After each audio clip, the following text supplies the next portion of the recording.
name the file and everything? Yes. Yep. Okay, so here are the new notes.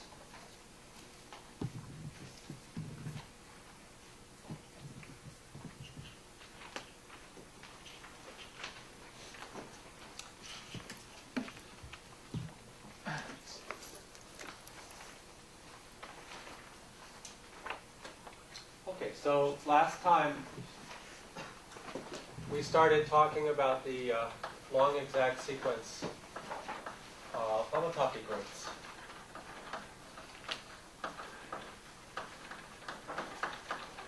For a vibration, you recall that a vibration is a generalization of a fiber bundle characterized by the fact that we have a covering homotopy property. And I remind you that we had an inclusion here and a projection here, and the inclusion takes pi k of the fiber to pi k of the total space, and the projection then pushes this thing down to the base space. And then there was this connecting homomorphism. These are all homomorphisms of groups.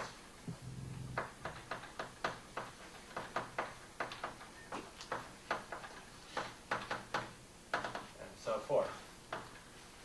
And this is an exact sequence. So we more or less proved that. We skipped a few steps.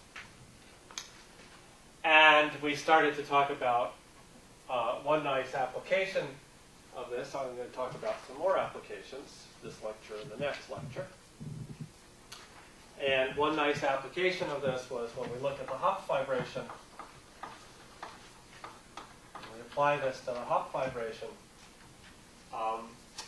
We learned that pi 3 of S2 is isomorphic to Z, which is kind of surprising. So the first higher homotopy group of the two-sphere is the integers. And that allowed me to define the Hopf invariant.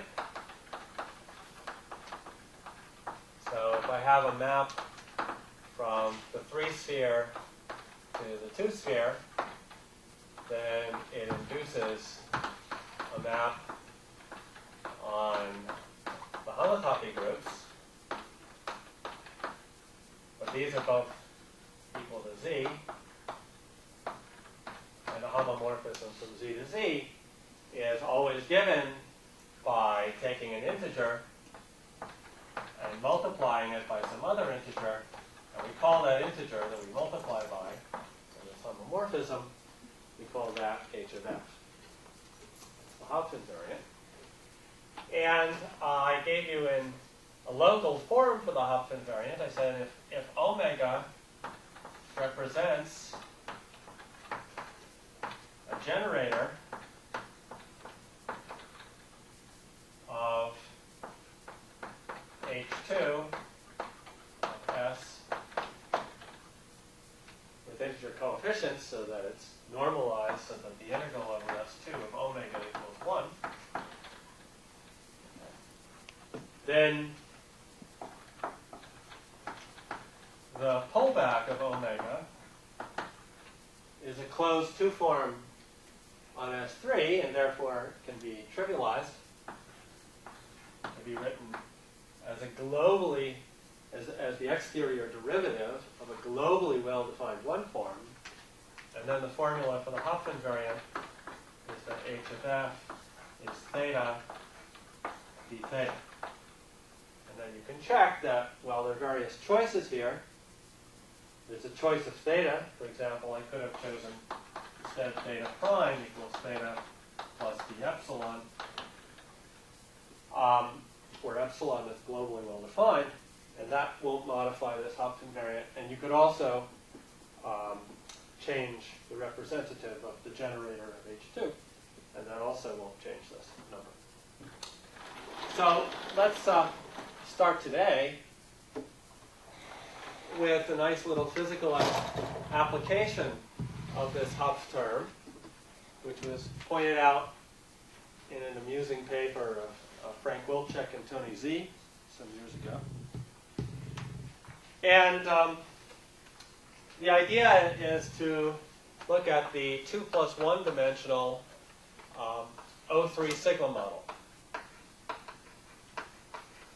which is a theory of maps F from R to 1 into the 2-sphere, the round 2-sphere, or CP1, whatever. So this goes by various names. And the usual action principle is to integrate over space-time the gradient of F squared. So that requires a metric here and a metric here. And you do that written in perhaps more familiar terms. That would be the determinant of H alpha beta, D alpha, F mu, D beta, F nu, and G mu nu of F of X integrated over R12, where H is the metric on spacetime, R12, and G mu nu is the metric, let's say the round metric, on the 2-sphere, S2. Okay, so that's the usual action principle. Let's call that S naught. That's the usual action principle of the nonlinear sigma model. And now, what Wilczek and Z suggested was if F is such that we can, well, such that F goes to a constant at infinity in R12, then we can add to the action S equals S naught plus theta times H of F, this Hopf invariant. Because you see, if F goes to a constant at infinity, then you can compactify, as we've discussed before. You can compactify infinity to a 3-sphere. And then we have a map from the 3-sphere to the 2-sphere. And then we have our Hopf invariant. So you don't have to worry about this. Pardon? You don't have to worry. No, you don't have to worry. And if you prefer, we could talk about Euclidean space. Now, this model has solitons. So the question is, what is the physical effect of this theta? You see, this H is an integer, so under small variations of F, of course, it just stays constant. So it's not going to affect the equations of motion. So the question is, does it have any physical effect? If it doesn't affect the equations of motion, then the answer will be yes. It affects the quantum mechanics of the solitons. So remember, this model also has solitons. If now I look at a time-independent x going from R2 to S2, where I can now, again, compactify at infinity. And this gives me a map from S2 to S2, which, as we discussed, has a degree. So there are topological sectors of time-independent field configurations. We can minimize the energy in those sectors, and those give us our solitons. Okay. Now, we can measure the spin of these solitons using a nice trick, which I think first appeared in a paper of Ed Witten's. He was measuring the spin of a different soliton. He was measuring the spin of the soliton in the Vessamino model, in the sigma model that describes pions in 3 plus 1 dimensions. And there's a soliton there called a skyrmion. I think I mentioned it briefly when we talked about solitons. And so you can add a topological term to that sigma model, and it has a similar effect to what I'm discussing right here. Right, okay, so the idea is that you create a soliton of degree or winding number of this map 1 here and minus 1 out of the vacuum. Okay. So you create a soliton-anti-soliton pair out of the vacuum. Now these solitons, we can think of them as having their energy momentum concentrated in a disk. And so if we bring these solitons and anti-solitons very far apart, then we can think of them as approximately given by, say, a map of the disk wrapping around the target space 2 sphere. So outside here, the map is essentially constant going to some base point on S2. And similarly here. So all the energy momentum is concentrated in here. And now what we're going to do is we're going to rotate this soliton very, very slowly. So we rotate this soliton very slowly. The whole thing is done adiabatically. And then we bring them together and let them annihilate. And if you do this adiabatically, the phase in the path integral comes from the path-ordered exponential of the integral dt from 0, the integral dt of d alpha of t by dt of the generator of rotations, j12. And so if this is only operative for this period of time here, and the soliton is in a definite space, a definite state of angular momentum, then this is just going to be the exponential, I here, of I 2 pi j12. And if you make the process adiabatic, all the other terms in the action can be suppressed in the limit that everything's adiabatic. So what do we know about this phase? Well, okay, so this disk here is mapping to the 2 sphere. So the 2 sphere has a north pole and a south pole. So then there's 2 pre-images here. Maybe some colored chalk would help.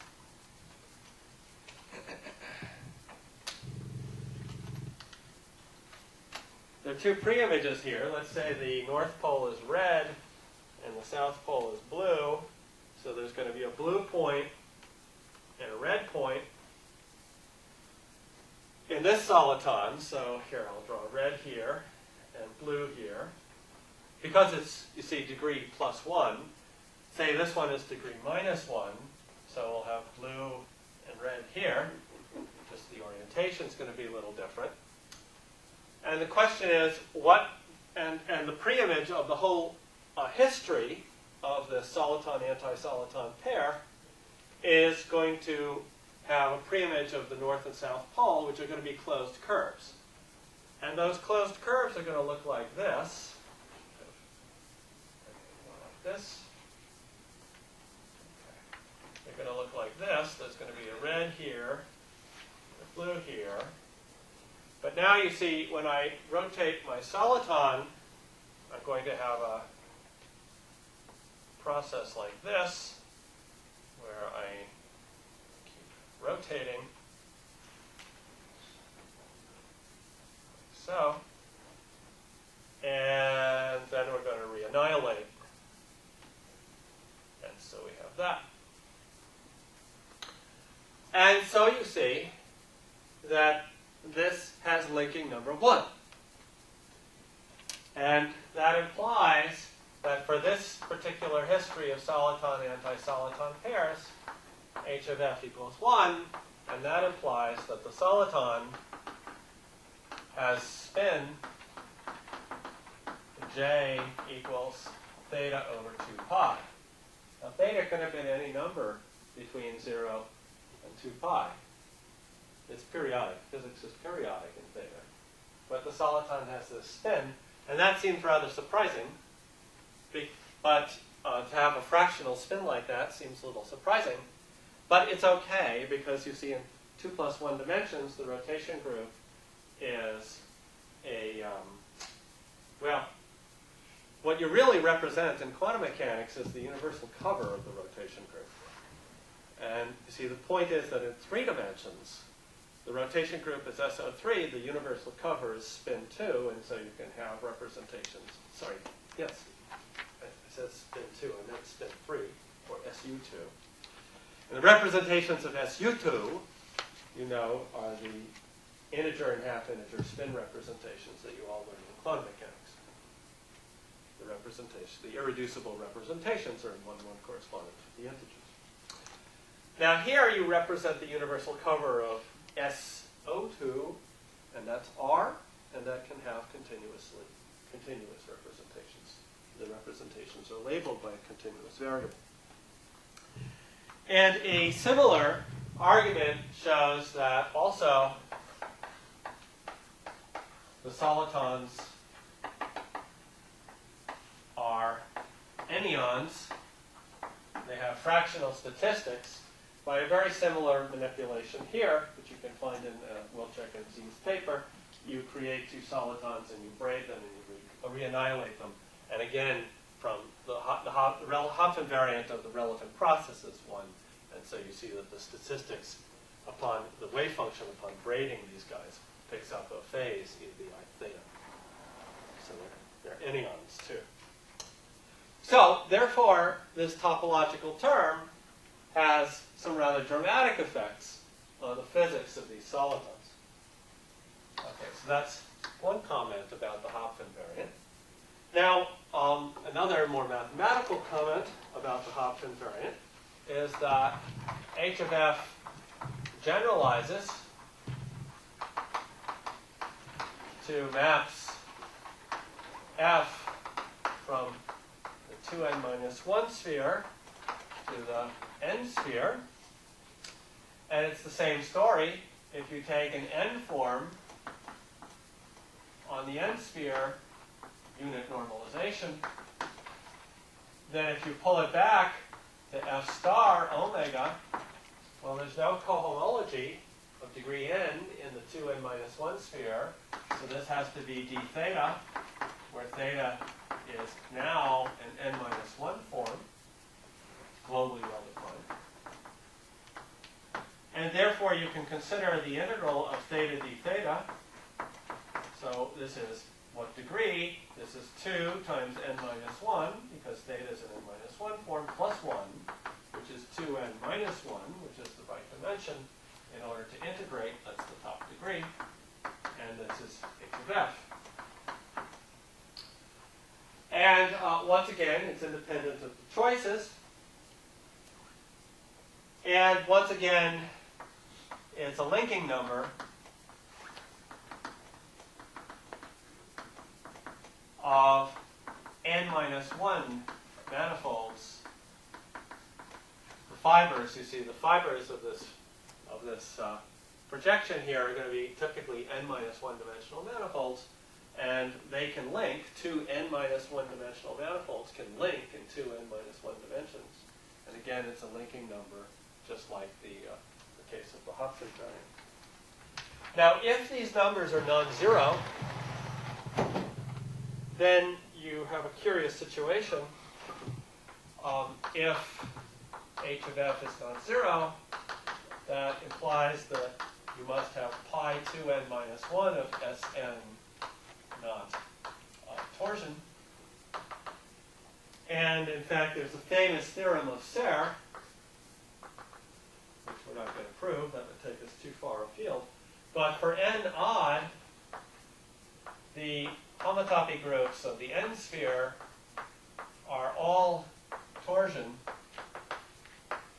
except for k equals n. And for n even, pi k of Sn are all torsion except for k equals n and 2n minus 1. And that non-torsion element in degree 2n minus 1 is captured by this Hopf invariant. Now, there's some fun facts here. So you can ask, when can you have Hopf invariant 1? And the only case that happens when that happens is our friend, the Hub vibration, the instanton vibration, and I don't know what to call it, the octonion vibration. So that's a deep fact. Certainly we're not going to prove that. And it's related to some other deep facts. So that's one. The other deep fact is that the only finite dimensional division algebras are the reals, the complex, the quaternions, and the octonions, something that smells like it has some deep relation to supersymmetry, for example. You know that the only superalgebras are in limited dimensions, and these are actually related to the dimensions in which you can have n equals 1 super Young-Mills theory. The other thing is that the tangent bundle of Sn is parallelizable. That is, you can find on the n sphere n independent vector fields which at every point of the n sphere are always linearly independent. So they always span the tangent bundle everywhere. Okay? In other words, some people say that you can comb the hair on the n sphere. What values of the n can you comb the hair? Well, the only values are n equals 0, 1, 3, and 7. Well, that's, of course, the dimension of the group of units and the division algebras. And finally, the final fun fact is that the only sphere vibrations over spheres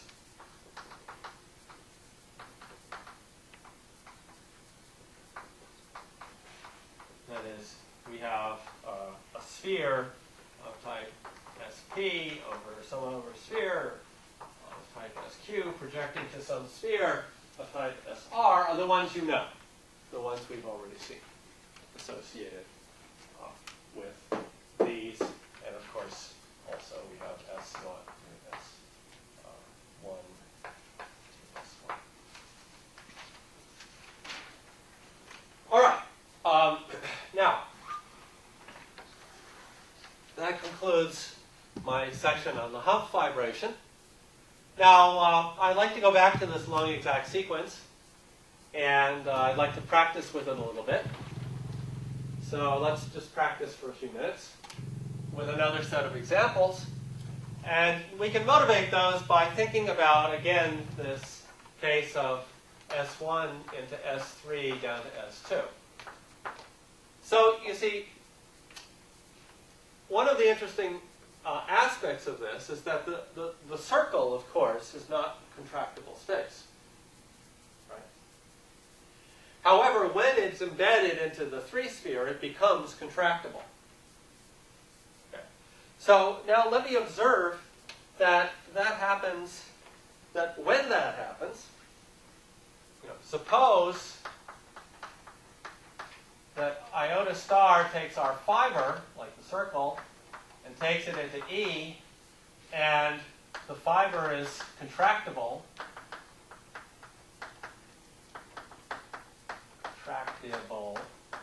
in E.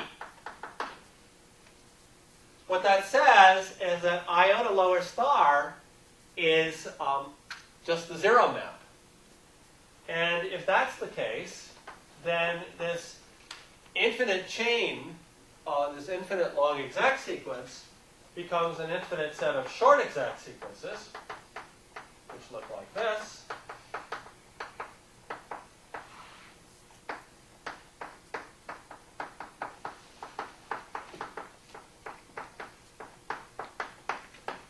And that can often give you some non-trivial information. For example, it tells us that for all k, pi k of S2 is pi k of S3, direct sum pi k minus 1 of S1. And of course, there are very few of these that are non-zero, so usually the homotopy groups of S2 and S3 are the same. Well, we can, of course, do this now with a family of fibrations that we discussed before, namely the group of units in one of these fields, RCHO, well, not O, RCH, and that mapped into the sphere of this dimension and fibred over a projective space. So we discussed those fibrations. So in particular, this is Z2 into an S over RPN, or S1 into an S over CPN, or SU2 into an S over HPN. And so now you can work out, for example, the homotopy groups of, taking the case F equals the complex numbers, for example. You find that homotopy groups of the complex projective space are just those of the sphere plus, again, pi k minus 1 of S1. And so to the extent that you know these, well, these you know. To the extent that you know these, you can write the homotopy groups of complex projective space.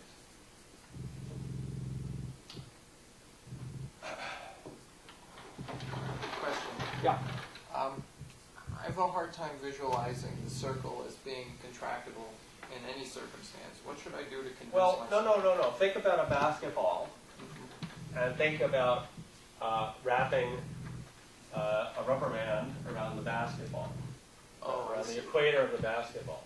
I got you. Then you can contract that rubber band down to a point. At least mathematically you can, right? Yeah. Staying within the basketball. That's what I mean. Okay, so now I would like to indicate, probably should not have erased our long exact sequence, but I hope you have some familiarity with it by now. Now I want to indicate some more applications of this to the physics of solitons. There are lots of good examples for solid state physics in Nakahara. So I'm going to focus on magnetic monopoles and grand unified theories.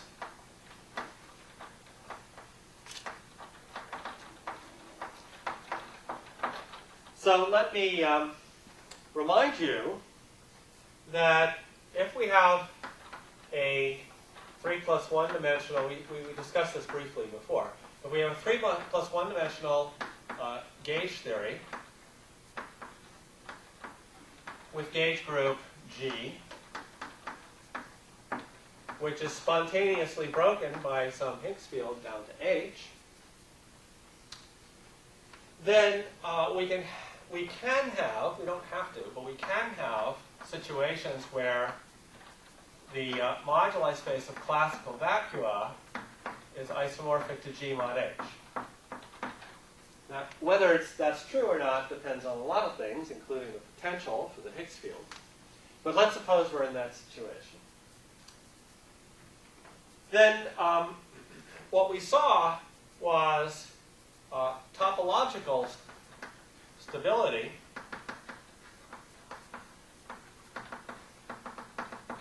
depended on pi 2 of G mod H being non-zero for monopoles, and pi 1 of G mod H being non-zero for strings. So we discussed that before. I'm not going to explain that again. What I want to, the reason I'm bringing it up again now is that how do we now have some tools to try and go compute pi 2 of G mod H. Now I'm going to discuss the homotopy groups of the classical Lie groups probably next lecture, I hope next lecture. And we will see that pi 2 of G is 0 for all compact Lie groups. Now it's not true in infinite dimensions. In infinite dimensions you can have pi 2 of a group, a Lie group, which is not 0, but in finite dimensions, pi 2 of any compact Lie group is 0. So that means that in our homotopy sequence, we can put a 0 here. So we have 0 goes to pi 2 of G mod H. And then the connecting homomorphism takes us to pi 1 of H, which injects into pi 1, not injects, but maps to pi 1 of G, goes to pi 1 of G mod H, goes to pi 0 of H, connecting homomorphism, pi 0 of G. Okay, now what does exactness of the sequence mean? Exactness of the sequence means that pi 2 of G mod H is isomorphic to the kernel of the homomorphism iota star, which takes pi 1 of H into pi 1 of G. That's what exactness of the sequence means, with a similar description of pi 1 of G mod H, which I leave to the notes. Okay, so that's our criterion. Now let's see what we can do with it. So the first point to make is that there are no monopoles or strings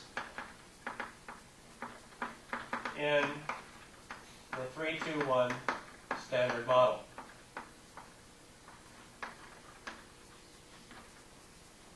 And let's see that.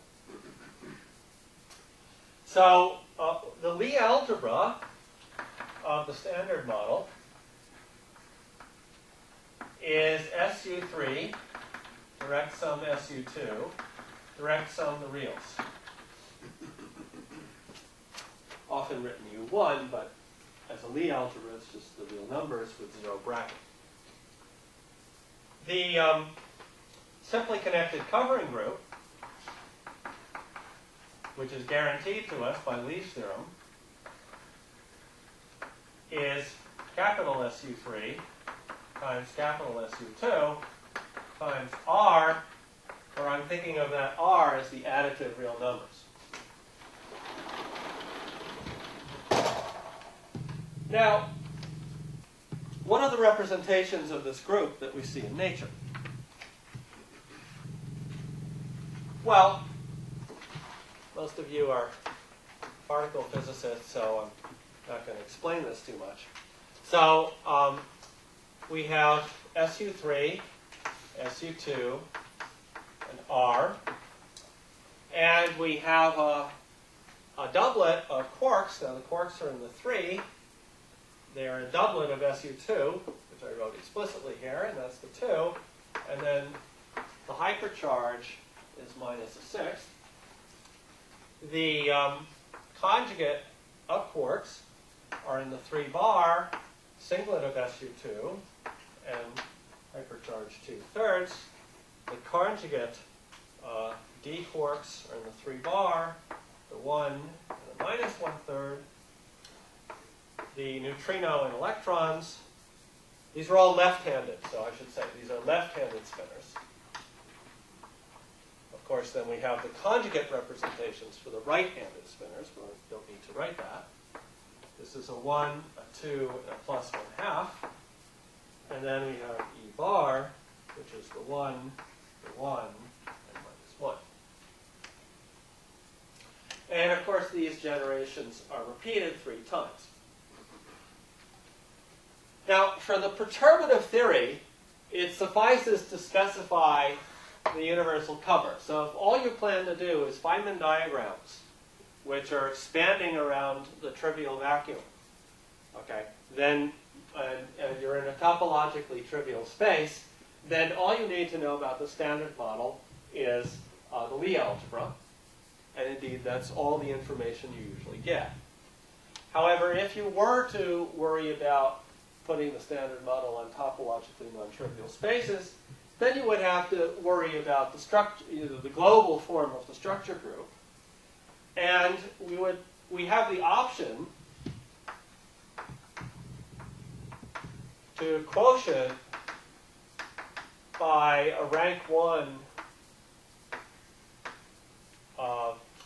subgroup in order to compactify this R into a U1. Now, what do we know about that?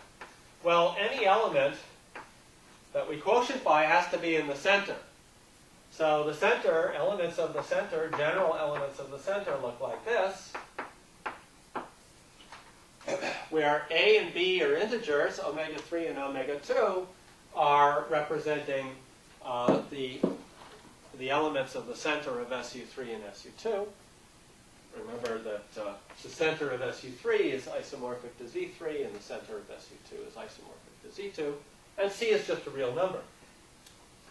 But one thing we do know is that if we're going to take the standard model gauge group to be SU3 times SU2 times R modulo,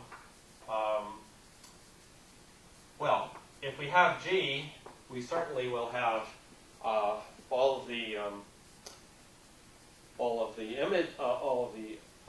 multiples of G. G's. I'm going to think of this additively. So by this I mean the set of group elements in G.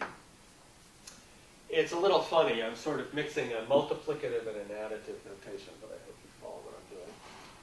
Okay, if we want to say that's the gauge group, well, this gauge group has to act coherently on all these matter representations. So, therefore, this must act trivially on all the matter representations. And a little exercise which I leave to you is to show that this G equals 1 on the matter representations implies that C is 0 mod 1. In other words, C is an integer. Why is that? Well, you look at the right-handed electron, left-handed positron. So that would just transform by e to the 2 pi I c, and so C has to be an integer. And similarly, B plus C has got to be 0 mod 2, and A minus 2C has got to be 0 mod 3. And so the smallest g that we can have is g naught, which is omega 3 squared times omega 2 times 1. So that generates a subgroup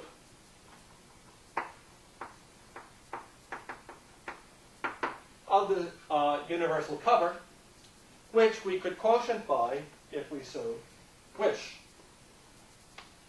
Now, an interesting point is that if we take G standard model to be this, then it's not quite a direct product. You see, it's not a direct product because this acts non-trivially on the SU3 and SU2 factors. However, 6G is 1 times 1 times 6. So there's a covering group, G tilde, which is SU3 times SU2 times R mod 6Z, that's U1, which is indeed a sixfold cover of that standard model, of that group. Now, I'm not saying that this is the global structure of the standard model gauge group. I actually don't know what nature has chosen. I'm just saying it could be. Okay. Now, anyway, when we introduce a Higgs field, then we spontaneously break the gauge symmetry, or the gauge algebra, if I'm speaking precisely and carefully. What we know is that if we introduce a Higgs field, then we break the gauge algebra from SU3 plus SU2 plus U1 down to SU3 plus, well, it's the same thing. The algebra of U1 is R.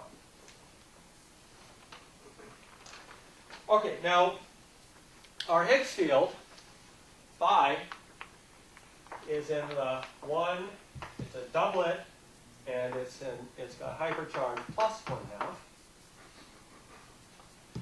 And so now, when phi gets a VEV, to find out what's the unbroken gauge symmetry, you have to look at these elements, G3, G2, and theta,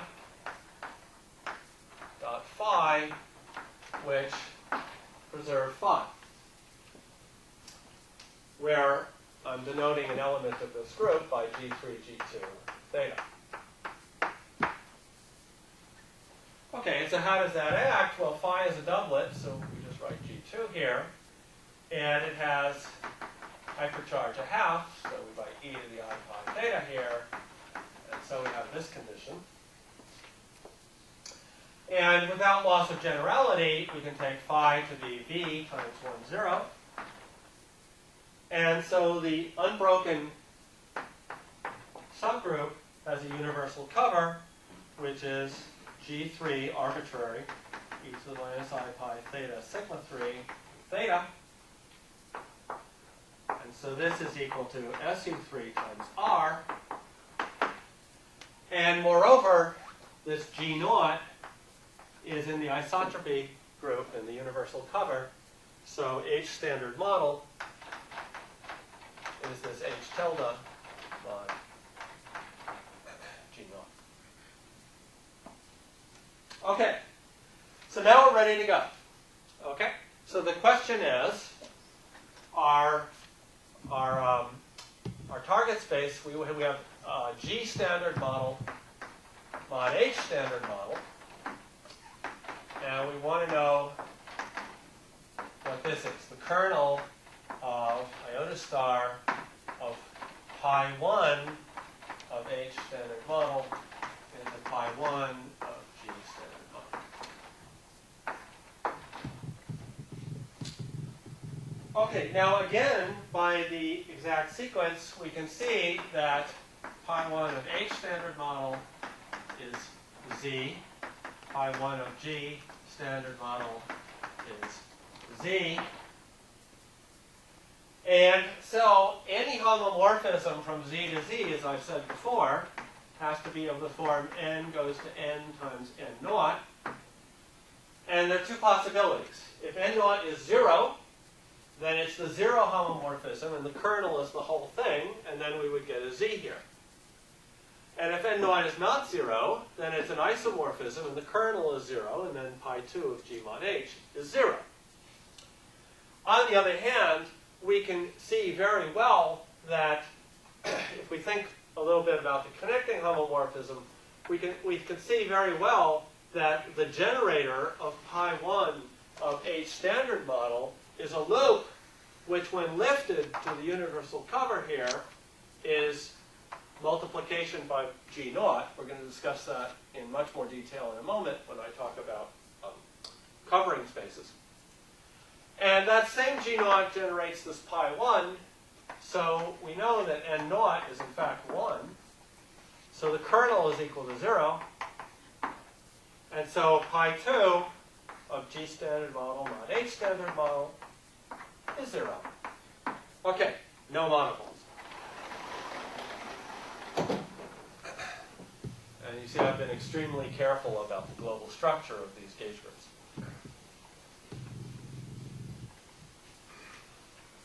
Actually, I cut a few corners just a moment ago when I talked about pi 1 of H and G, but in the notes I did it more carefully.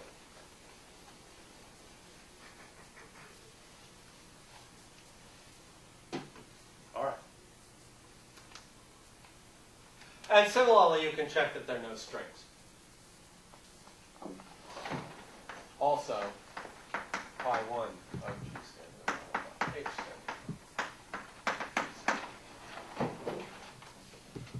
Now the situation changes dramatically when we look at a grand unified theory. So that was a big hot topic in the late 70s and the early 80s. And the idea was, well, you know, there are 3 separate coupling constants here.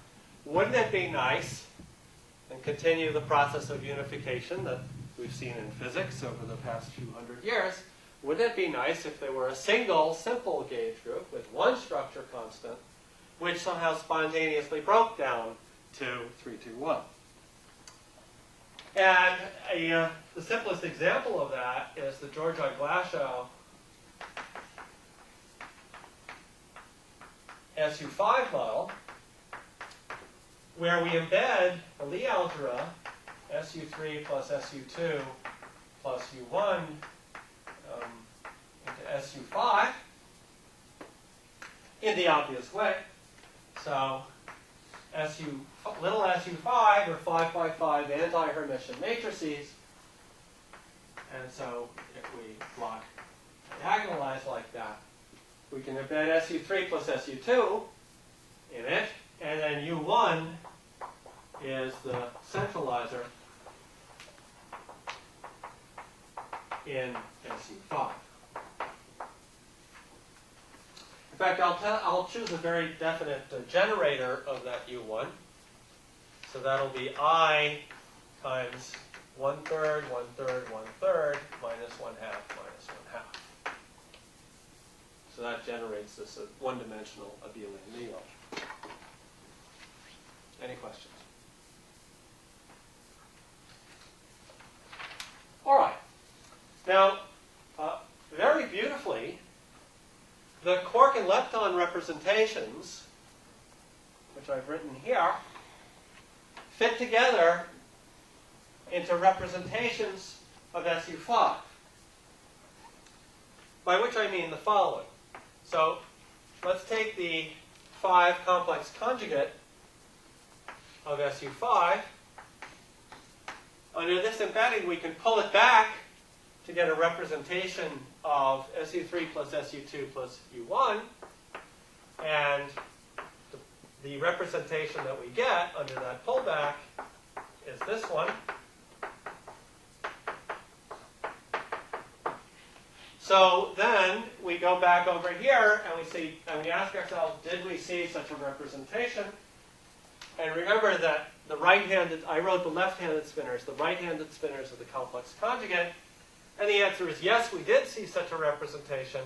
So if we put the down quarks, the right-handed down quarks there, and the conjugate of the right-handed neutrino and electron there, so this is a right-handed spinor, we can declare, so this 5-tuple here is in this representation, and we can declare that this transforms as the 5 bar. Okay? So they fit perfectly. And by the same token, if we take the 10, which is the anti-symmetric wedge product of the 5, and pull that back under this embedding, then we get a representation of 3, 2, 1. And under that pullback, the 10 decomposes as the 3 bar 1, charge 2/3, direct sum 3, 2, charge minus a 6, direct sum 1, 1, charge minus 1. You can think of the 10 as a 5 by 5 anti-symmetric matrices which transform in the obvious way under SU5. And so explicitly, we would take the right-handed, the conjugate up quarks, and it's anti-symmetric, so I don't have to write anything more there. 0, and then I'll put it anywhere. And so then I'll put the weak doublets here, and E bar minus E bar here. Okay. So that's how the quarks and leptons fit. So a really gorgeous observation. Now, what does that mean in the present context? Well, first of all, what's the global structure of the group?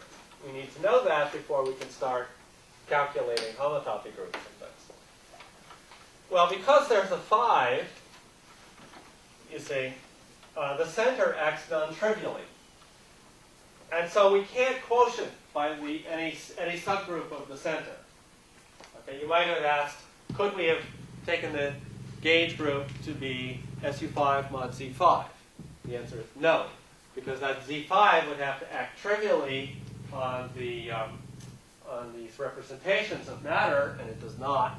And so we can say very definitively that the gauge group of the gut has got to be SU5. Much different from the standard model choice we made before. Now we have to end.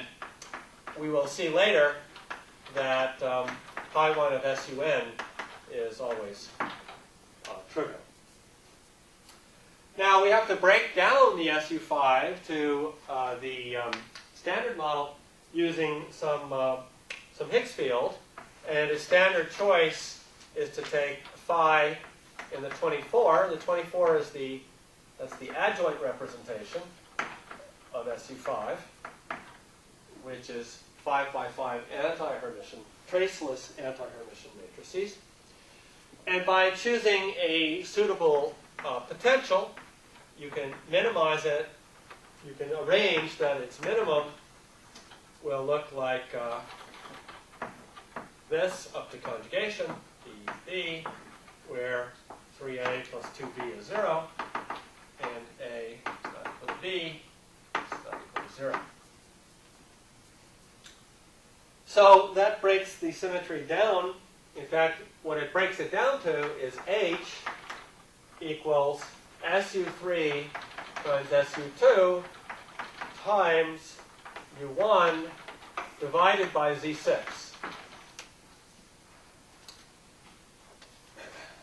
You see, the y there exponentiates e to the 6i theta y is the diagonal matrix, e to the 2i theta, e to the 2i theta, e to the 2i theta, e to the minus 3i theta, e to the minus 3i theta, where theta, the smallest period you can have for theta is 2 pi. And on the other hand,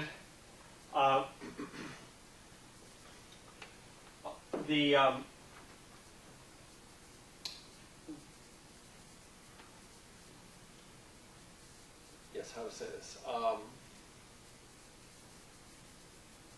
Yeah, so the isotropy group of this phi, yeah, that's the way to say it. The isotropy group of this phi is not SU3 times SU2 times U1 because sometimes this U1 is actually sitting in the center here, so that would be overcounting.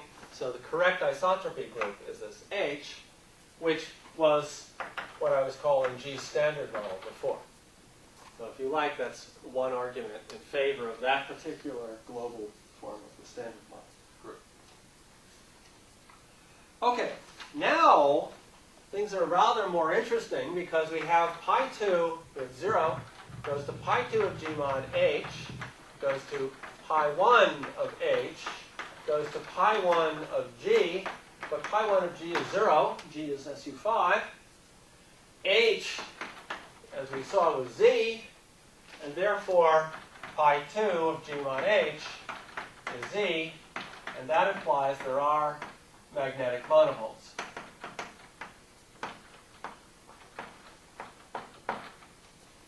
Okay, and indeed you can construct them rather explicitly, and that was a very important observation in the development of particle physics. People were really quite convinced that grand unified theory was right. It was so beautiful, how could it not be right? And so they started thinking very carefully about the implications for the early universe. And it turned out that you would produce these magnetic monopoles rather copiously in the early universe. And yet, the limits on magnetic monopoles are pretty good. Magnetic monopoles eat up magnetic fields, you see. And we know that there are big magnetic fields around galaxies.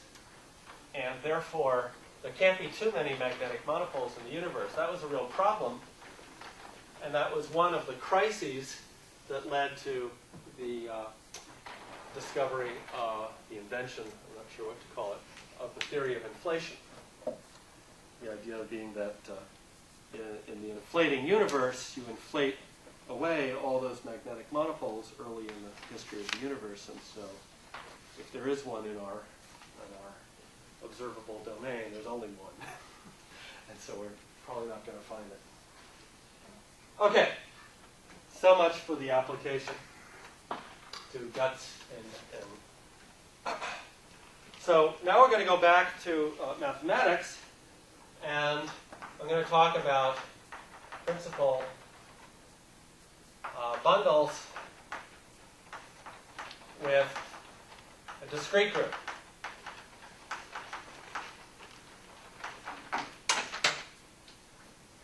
Okay, so there we can say a lot of nice things. So we're going to take our fiber then to be a principal bundle. A fiber is going to be a group. We're going to have a principal vibration, so we know what that means. And so from our exact homotopy sequence, what do we know? Well, okay, so we have pi k of gamma goes to pi k of the total space, goes to pi k of the base space, which I'm going to call x now in this section. But these are always 0 unless k is 0. Okay, so this goes to k minus 1 of the fiber, which is this discrete group gamma. And so we see that pi k of the total space, I'll put back in the base point, is pi k of x naught when k is bigger than 1. Okay? But for k equals 1, we have 0 goes into pi 1 of e naught, goes into pi 1 of x naught, goes in by the connecting into pi naught of gamma, goes to pi naught of e, goes to 0. Let's assume that the base space is connected. Now from this, we learn that this has to be injective. So we see one thing immediately, which is that taking this principal bundle dilutes pi 1. So pi 1 here could have been very complicated. This has to be smaller. And I'll come back to that theme in a moment later on in this lecture when I talk about covering spaces and the universal cover. The other thing we see is that if this space is connected, then the number of sheets here, you see pi naught of gamma, because gamma is discrete, is gamma. So our picture is that we have a principal homogeneous space for x. So over some x naught, we have some principal homogeneous space for gamma. And so if we start moving x around, these are going to move around. If we take, say, some curve through x, we can take the pre-images of that curve. It's going to look like that. And so we have a number of sheets. The number of sheets is the number of elements of gamma. And from this sequence, we see that the order of gamma, the number of sheets, is the index of p star pi 1 of e in pi 1 of x. Okay, now let me remind you that we talked about classifying bundles. So now I want to talk about classifying these principal bundles with discrete group gamma. I want to talk about classifying them. And remember, I told you there's this magic space, B gamma, and this universal vibration, E gamma, by gamma over B gamma. Well, in particular, we can apply our exact sequence to that. And I remind you also that E gamma is contractible. That was its defining property. And therefore, we see that pi j of B gamma is gamma if j is equal to 1 and 0 otherwise. And when you have a space like that has a single homotopy group, non-zero in has a homotopy group which is only non-zero for a single value of j, it's called an Eilenberg-MacLane space. So this is an example of an Eilenberg MacLean space.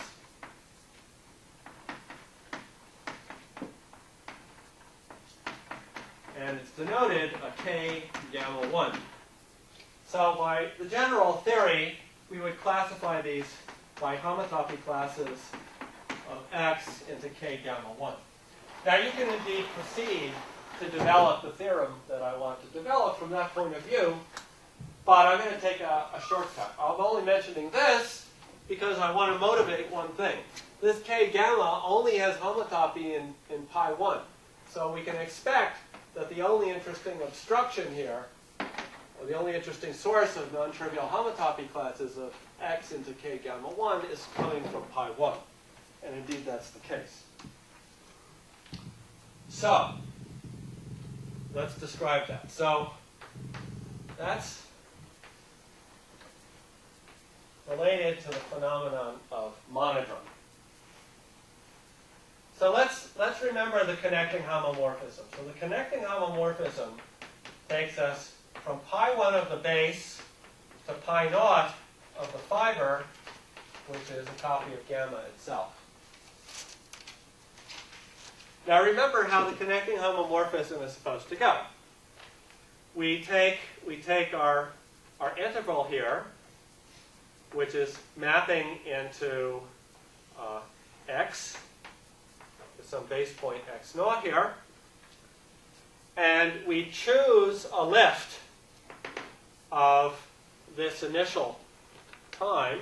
So over here we have some points in the fiber. This is E sub x naught, discrete set of points. And we choose a lift at this time here. Let's call it little e naught. And then as this time evolves, I get some path down here. And this point also maps to x naught, so it's a closed path. Now when I lift that path by the covering homotopy property, all I know is that the lifted path comes back to something else in the fiber. Okay?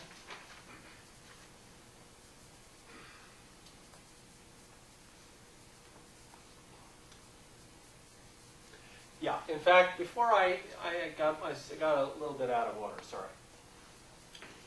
I'm going to come back to that picture in just a second. Let's just see what the covering homotopy property gives us. So supposing we have a path here, sigma, from x naught to x1. Okay, above x naught, we have our fiber, ex naught. If we choose a lift, let's call it e naught, in this fiber, then by the covering homotopy property, once we've chosen that, there's a lifted curve, sigma tilde, which by discreteness here is unique. So that sigma tilde is going to come and join some e naught hat in the fiber over ex1. So given a path sigma from x naught to x1 in capital X and a lift e naught which projects to x naught, there exists a unique path sigma tilde from e naught to, let's say, e naught from e naught, which is in the fiber above x naught, to e naught hat in the fiber above x1.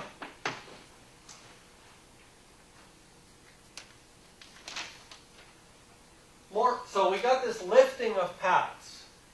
Moreover, if I then compose this with another path to some point x2, and I chose e naught hat to be the lift of x1 here, then I would get some other lifted path here, and the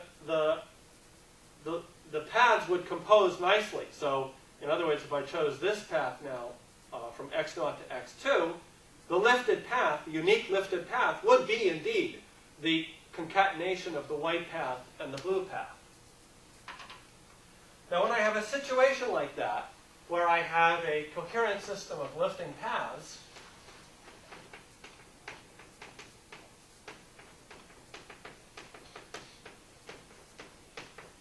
that is, by definition, what is known as a connection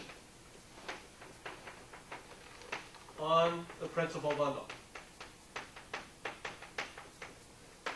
And when we talk about connections in detail, that's the place we're going to start. Connection is, by definition, the best conceptual understanding of what a connection is the notion of being able to identify points in the fiber at one point with points in the fiber at another point, given an initial point and a path downstairs. It's called a connection because I'm connecting these two different fibers. Now, in the particular case of a discrete principal bundle, that implies there's a unique connection, which I'll call the canonical connection.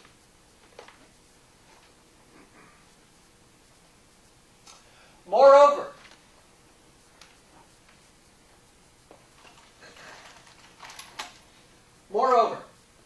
if I try and homotop my path sigma to a path sigma prime, then you see, because the fiber is discrete, I'm not going to be able to change. I'm not going to be able to change this lifted path in any interesting way. And so the map I get from fiber to fiber is independent of the homotopy class. So if sigma is homotopic to sigma prime, and sigma of 0 equals sigma prime of 0, then, sorry, sigma tilde of 0 is sigma prime tilde of 0, then sigma tilde of 1 is sigma tilde prime of 1. In other words, this method of connecting points in the fiber does not depend on the homotopy that you make of sigma. It's only a function of the homotopy class. And this property means that the connection is flat. Okay? My rule for how to go from this fiber to this fiber only depends on the homotopy class of the path sigma downstairs. Excuse me. Yeah. But since we could take fibers at each point of the base, does it mean that like the definition of a homotopy transformation, on the same plane, it could be the form? So I'm assuming that these are homotopic, you see. So I can fill this in with a this. Okay, so no. And so therefore I can't jump discretely in the fiber. That's the essential. Yes, so we can still have homotopies on the same sheets when we are up in the total space. Yeah, so the lifted sigma prime tilde is going to be, yes, exactly. It's going to be a homotop. So sigma tilde prime is going to be a homotopy of sigma tilde. That's correct. All right. Now we come to the case of the closed path. Sigma. Are there any other questions?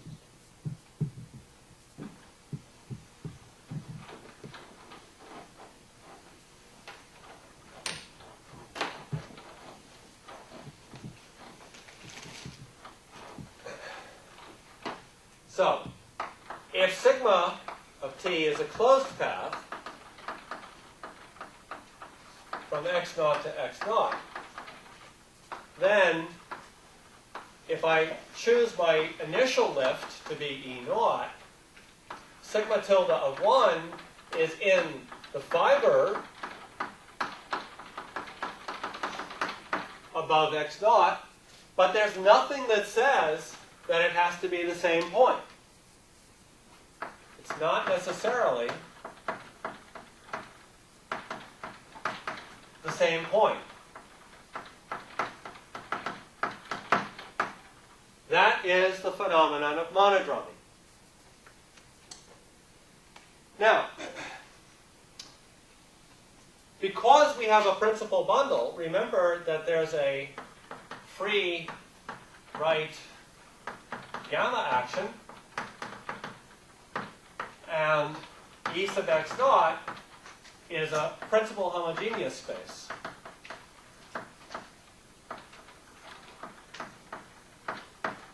That is to say that there's a transitive and fixed point free action of gamma on E sub x naught. Therefore, there exists a unique element, I'll call it G sub E naught and sigma in gamma, so that the final point, sigma tilde of 1, is the initial point, sigma tilde of 0, with this right action by G sub E naught and sigma. So this is equal to E naught dot G sub E naught comma sigma. Okay? So what I'm saying is, back to this picture, here's sigma. I choose an initial E naught. I lift this path. It lifts to something like this. And this point is going to differ from the original point by the action of some group element, by the right action of some group element. Because I know every point in the fiber is related by the action, because it's a transitive action, because the fiber is a principal homogeneous space for gamma.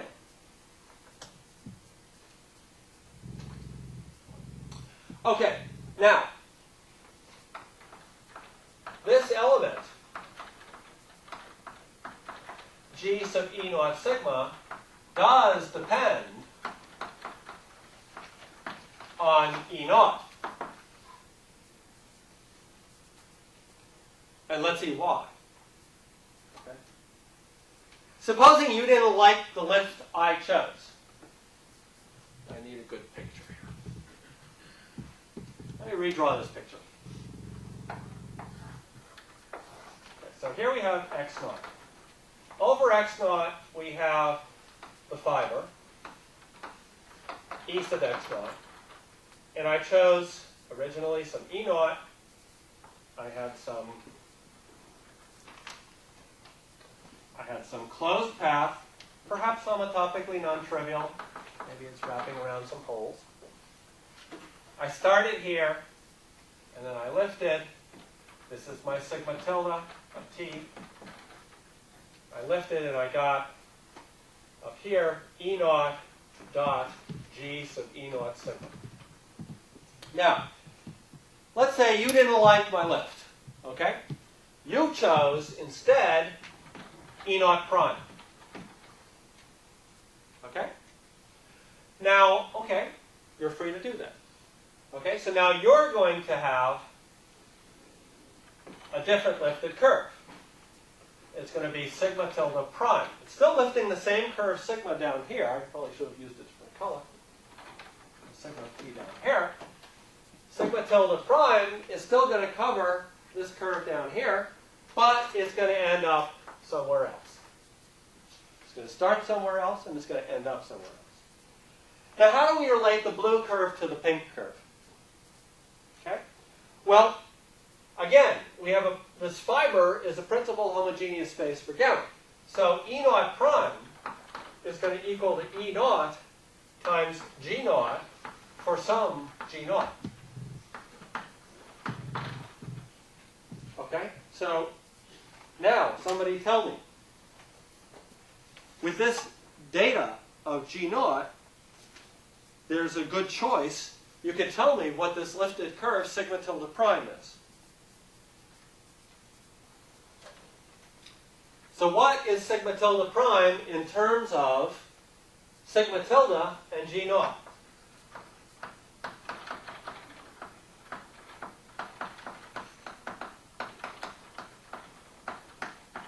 Anybody? You always multiply sigma tilde with G naught. Great. Perfect. So, yeah, clearly, I mean, we can, you see, there's a right action of this gamma on the total space. Okay? So if I try sigma tilde prime of t equals sigma tilde of t dot g naught, that makes sense. Sigma tilde of t is a point in the total space. So there's a right action. So this formula makes sense. Moreover, it clearly lifts the curve sigma, right? Because the projection is modding out by the right action of gamma. And it satisfies the initial boundary condition. That was the definition of G naught. Therefore, what's the monodromy? Sigma tilde prime of 1 is equal to sigma tilde of 1 dot G naught. Now let's do a little calculation and unravel what that says.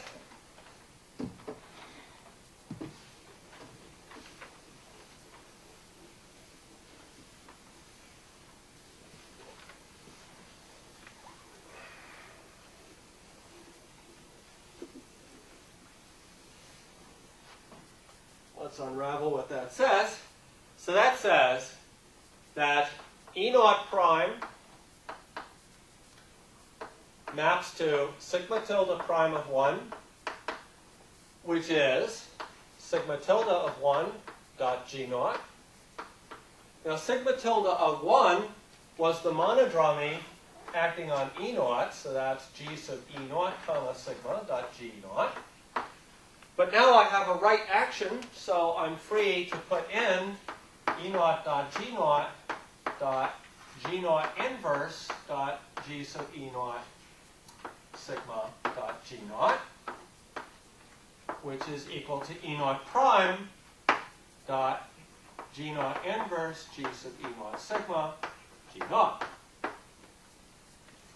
Okay, so what did we learn?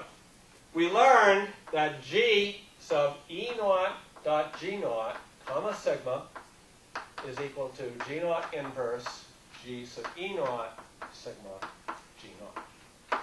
Any questions about that? Okay? So if I chose a different initial base point in my lifting, then my group gets conjugated.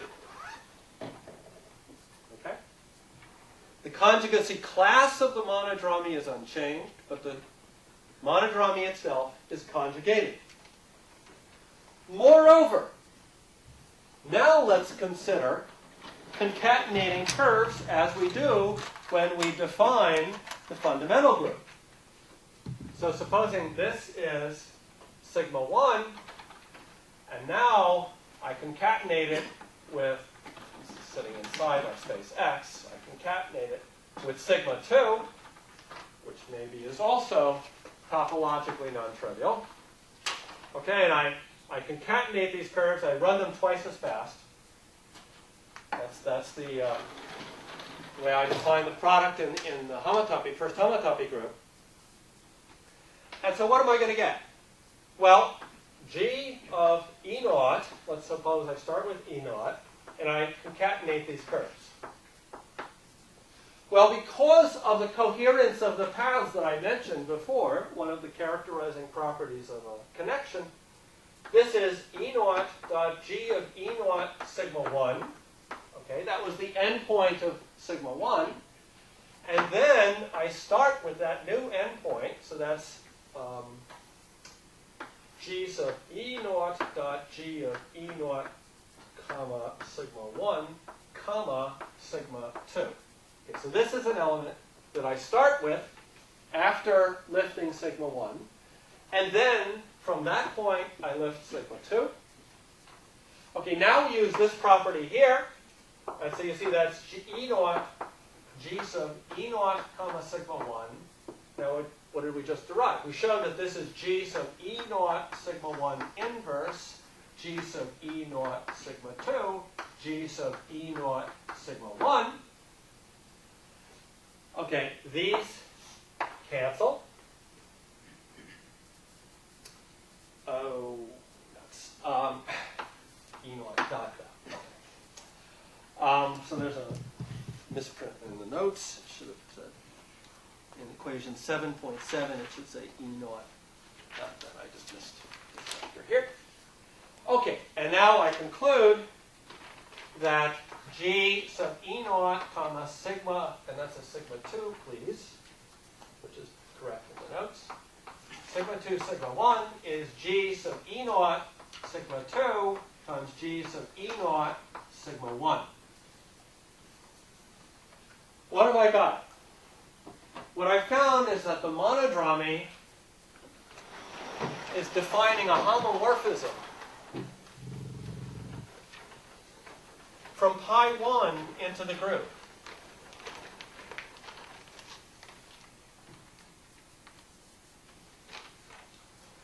So we have a monodromy representation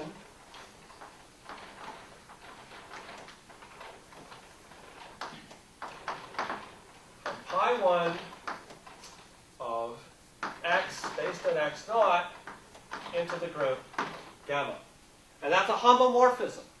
What I've shown here is that the monodromy transformations define a homomorphism.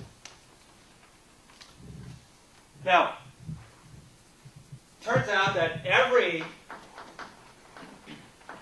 such homomorphism corresponds to some bundle.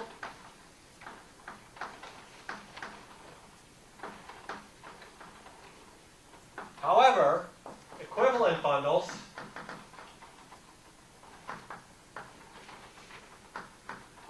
give conjugate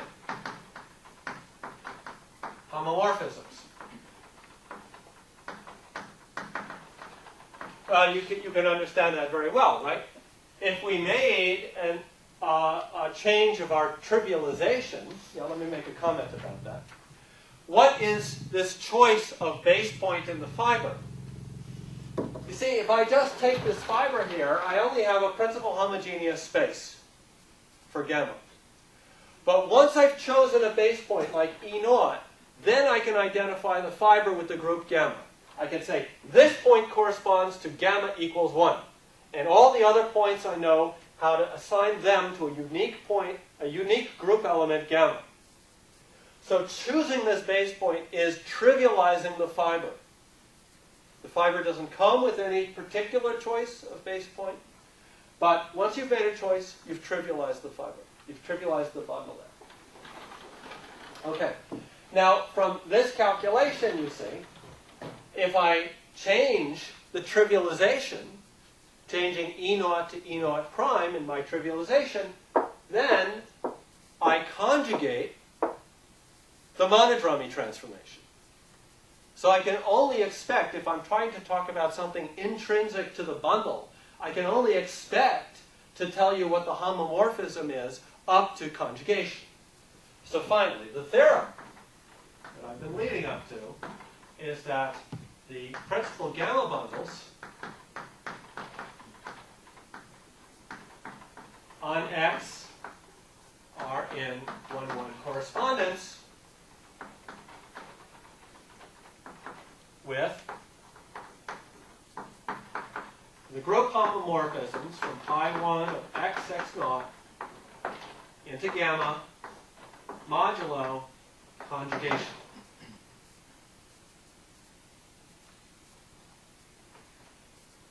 Okay. So that's as much as I'm going to say about proving this theorem.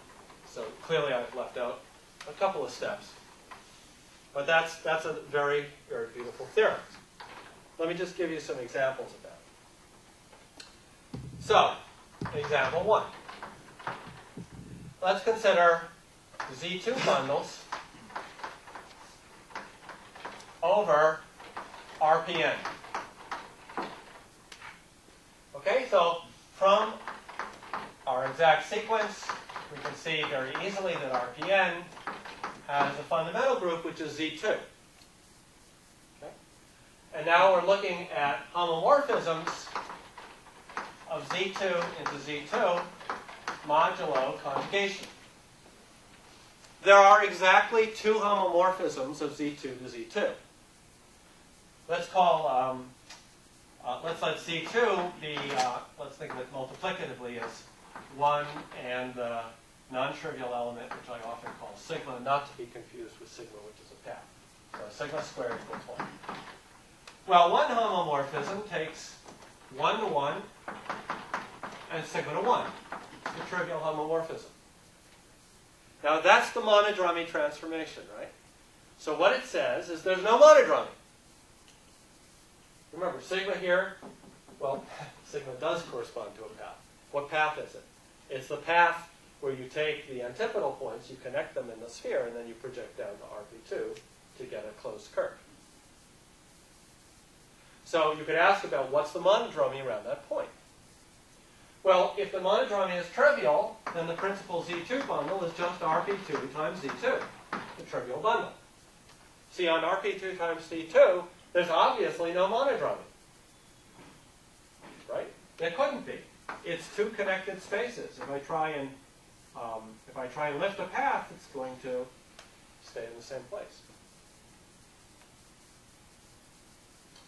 Now, there's another homomorphism.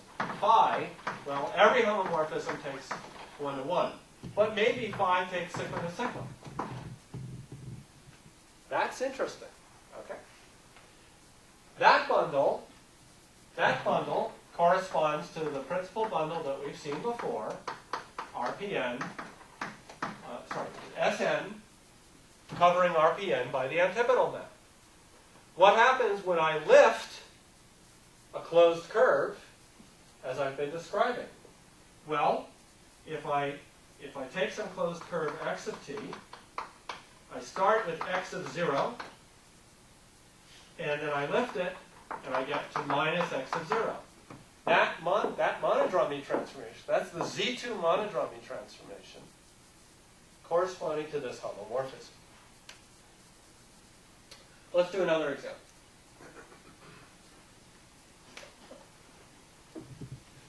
Let's classify, this is a little more abstract, let's classify principal gamma bundles over a two-dimensional torus.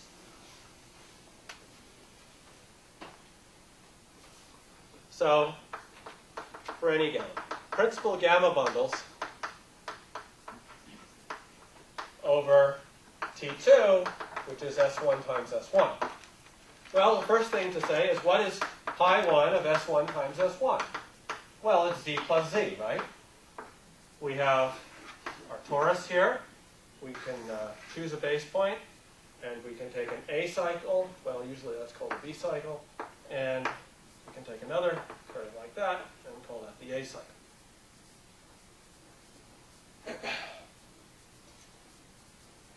Now, the first homotopy group here is commutative.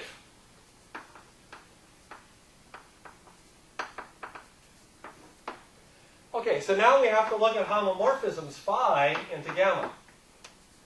So how are we going to characterize those homomorphisms? Well, this has two generators. What I call them in the notes. I called them E1 and E2. Okay? So we have a generator E1, let's call it 1, 0, and E2, let's call it 0, 1. Under this homomorphism, these generators have to go to something. They have to go to gamma 1, and they have to go to gamma 2. Okay? Whatever the homomorphism is. Now, because these are commutative, and this is a homomorphism, we must have gamma 1 group commutator, gamma 2 is 1. The group commutator is gamma 1, gamma 2, gamma 1 inverse, gamma 2 inverse. So to say that the group commutator is 1 is to say that gamma 1 and gamma 2 commute. I'm not saying that capital gamma is a commutative group. It could be non-commutative.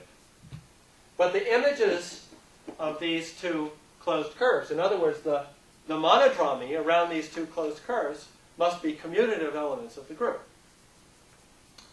So, okay, so our space of bundles is pairs of gamma 1, gamma 2, such that gamma 1 commutator gamma 2 is 1, commutative pairs, modulo conjugation.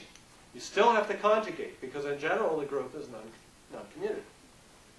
And I think a good exercise for you is to show that that's equal to the set of pairs of gamma 1 and gamma 2, where I put no restriction on gamma. Gamma 1 is gamma 1. Gamma 1 is in capital gamma. But gamma 2 is, it's the set of pairs gamma 1 and C of gamma 1,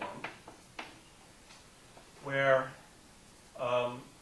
gamma 1 is in gamma and C of gamma 1 is a conjugacy class in the centralizer of gamma 1 in capital gamma. Okay, so that gives you the set of principal gamma bundles on a torus.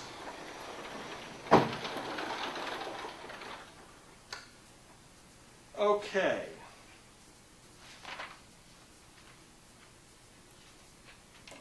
Yeah. Oh dear.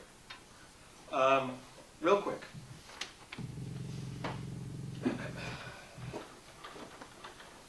Real quick. So,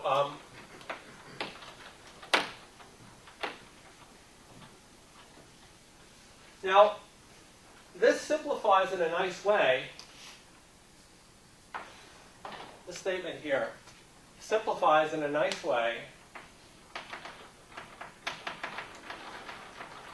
when gamma is abelian. Okay? Because then, you see, if I have a homomorphism, I think maybe actually I'll start next time with this remark. It's a bit late.